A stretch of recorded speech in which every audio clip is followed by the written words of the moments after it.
We guide you through how to change your hotspot name on iPhone quickly and easily. So, the first thing you need to do is to open your iPhone settings, tap General, then select About, and tap Name.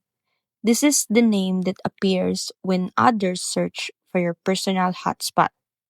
Simply delete the old name and type in your new preferred hotspot name. Once done, go back to Settings and tap Personal Hotspot to make sure it's turned on. Your updated hotspot name will now appear instantly on other devices without restarting your phone.